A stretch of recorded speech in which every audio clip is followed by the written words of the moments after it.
Welcome, friends. Today we're going to talk about hibernation. I wonder what that is. Well, that is what bears and foxes do in the wintertime. Let's find out more in our books. But first we're going to do a finger play. Okay, now, do you know what a bear hibernates in? Hibernates in a cave. So we're going to make our fist our cave. And this is going to be our bear, okay? So, cave, bear. Okay, here's a cave. Inside is a bear. Okay, now we got to stick him in there. Now he comes out to get some fresh air. Oh, but when it starts to get cold, he hurries inside. His warm little cave, and there he will hide. Isn't that cute? Yay! Okay. Now we're going to do the Sleepy Bear song. Bears are sleeping in their lairs, Soon it will be springtime, and then they'll wake up, Okay, now today, let's see. First we're going to read Old Bear by Henkes.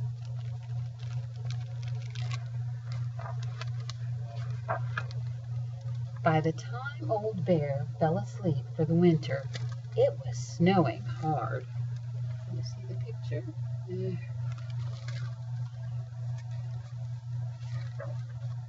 Soon he was dreaming. Do you like to dream? Sometimes I have dreams. He dreamed that spring had come, and he was a cub again. The flowers were as big as trees, and he took a nap in a giant pink crocus. Look at him. Isn't he cute in that flower? Oh. Then he dreamed that it was summer. The sun was daisy, and the leaves were butterflies. Part of the sky clouded over, and it rained blueberries. Wow. I kind of like his dream. Next he dreamed of autumn. Everything was yellow and orange and brown, even the birds and the fish and the water. Wow. After that he dreamed that winter was back and the world was covered with ice. It was night and the sky was blazing with stars of all colors. The cold went on forever. Yeah, it's kind of cold out now, isn't it? Old Bear slept and dreamed and dreamed and slept.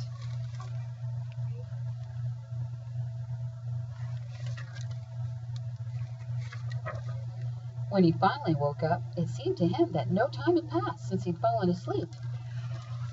He yawned and he stretched.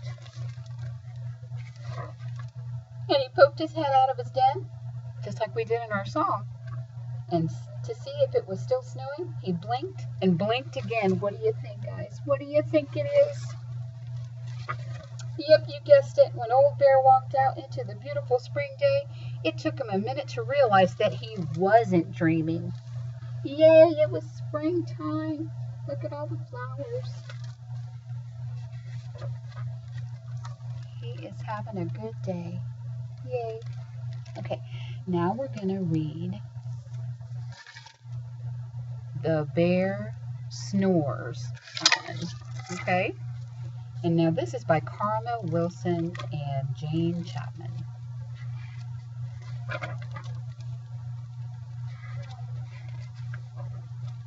In a cave in the woods, in his deep dark lair, through the long cold winter, sleeps a big brown bear. Do you see him? He's sleeping in there because it's cold. Cuddled in a heap, with his eyes shut tight, he sleeps through the day and he sleeps through the night. The cold winds howl and the night sounds growl, but the bear snores on. Now see, that is what I want you to do. When you think that that saying is coming on, I want you to make that snore sound. Can you do that? Can you go? I bet you can. Okay, let's try. An itty-bitty mouse, pitter-pat, tiptoe, creep crawls in the cave from the fluff cold snow. Mouse squeaks, too damp, too dank, too dark. So he lights wee twigs with a small hot spark.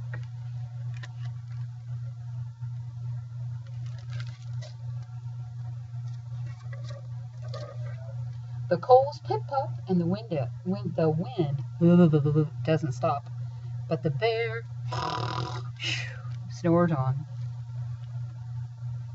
We've had a couple windy days here already, and it's been cold. Two glowing eyes sneak peek in the den. Mouse cries, "Who's there?" And a hare drops in. "Oh, Mouse," said Hare.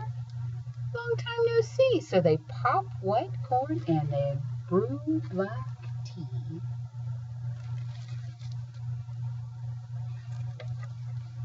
Mouse sips, sweet slurps.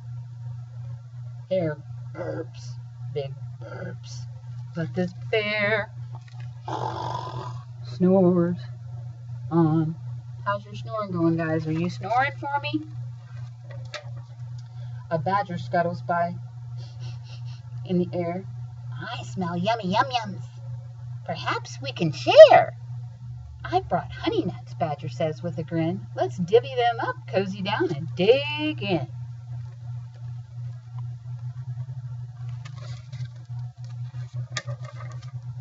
And they nibble and they munch with a chew, chomp, chomp, chomp, crunch.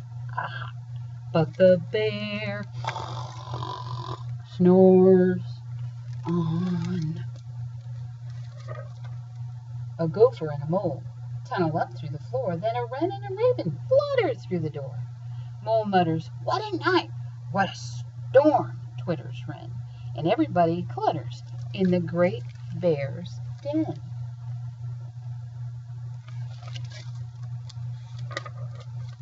They tweet and they titter, they chat and they chitter, but the bear snores on. In a cave in the woods, a slumbering bear sleeps through the party in his very own lair. Hare stokes the fire, Mouse seasons the stew, then a small pepper fleck makes the bear. Uh-oh. What do you think's going to happen?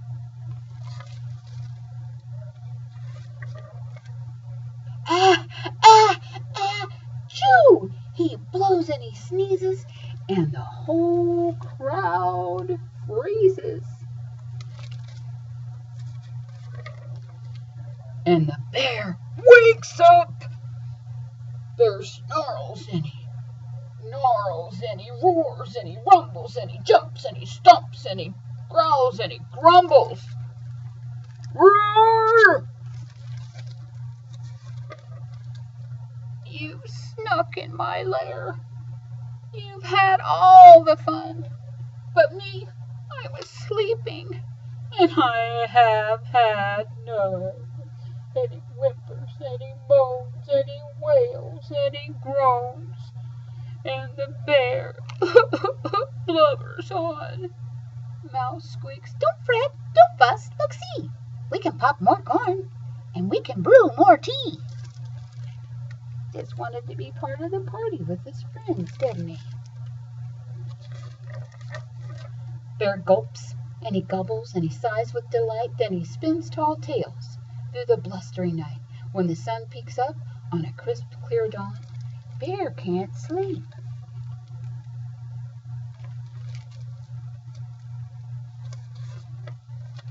But his friends snore on. Wasn't that a good book? And what good friends they are. We're going to learn a good book about how little hedgehog is a good friend to his friends in One Winter's Day. And this is by M. Christina Butler.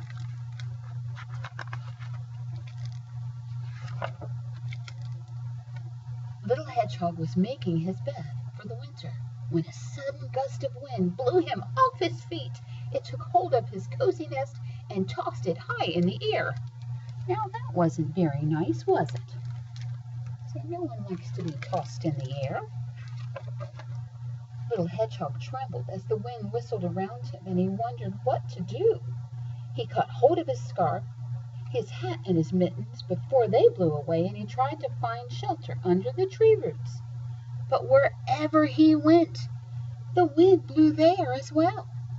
"I'll have to stay with Badger until this storm is gone," he said at last, pulling his woolly hat firmly over his prickles. Then he snuggled into his cozy scarf and put on his mittens, and with a deep breath he set off.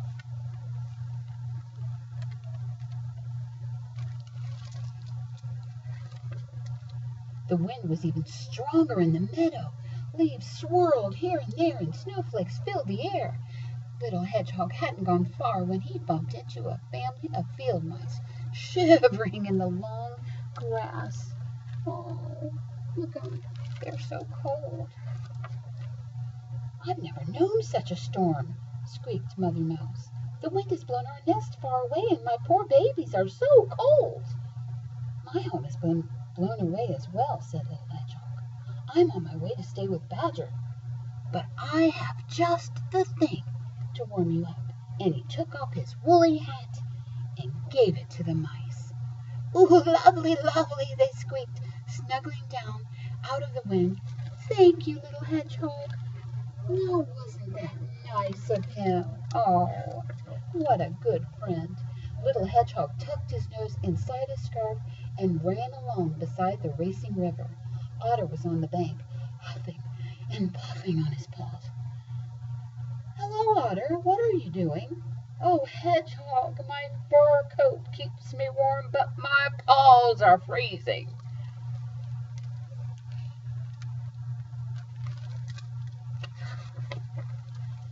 "Here, have these," said Little Hedgehog, giving Otter his mittens. "They should do the trick." "Thank you, Little Hedgehog. These are great, but shouldn't you be at home in this cold weather?" "I have no home anymore. The wind has blown it away." And running on, he cried, "I'm going to stay with Badger." Isn't he nice to give him his mittens? By the time Little Hedgehog reached the woods, the snow was getting deeper, and on he struggled, picking his way between the snowdrifts as the wind howled around him.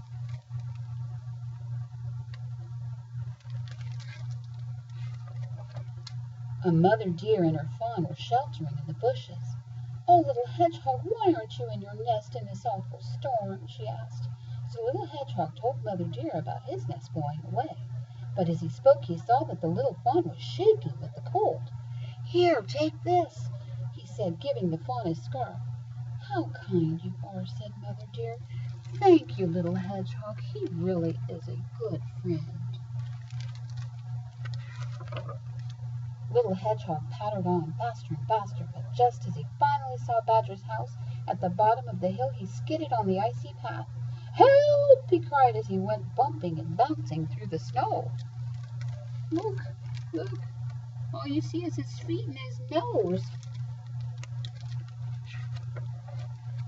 Badger was making tea when he heard a big thud outside. "Whatever was that?" he cried, dropping his toast. When he opened the door, a prickly snowball rolled in. "Gracious me, it's Little Hedgehog!" Badger carried Little Hedgehog to an empty armchair by the fire and gave him a cup of tea. Little Hedgehog told Badger about his journey through the storm, and then cozy and warm he fell asleep. He earned that, didn't he? Little Hedgehog stayed with Badger until the storm had gone. As they walked to where his house had been, Little Hedgehog was very worried. "How can I build a strong new nest if all the leaves and twigs have blown away and there's nothing left?" "I'll help you," said Badger kindly. "We're nearly there now."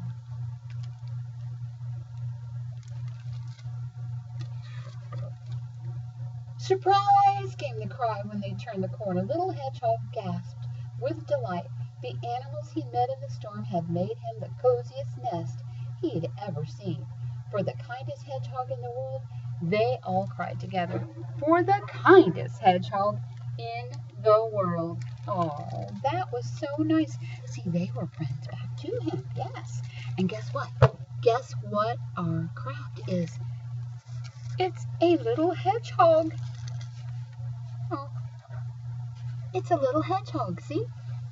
Now, you make it by drawing your toddler or your preschooler's hand on brown paper, and Miss Bonnie's got lots of brown paper here if you want to come by the library and pick some up.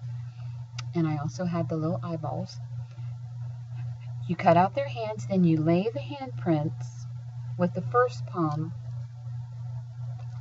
handprint palm down, because you're going to have it right here. That's the nose. And then you just go hand over hand so it looks like a bunch of prickles around. Then you glue them, and you add the googly eye, and it's complete. Now, this came from the rainydaymum.com UK website, and I thought it was the cutest. So you guys have fun, and until next time, I'll see ya. Thank you for joining Miss Bonnie's Books.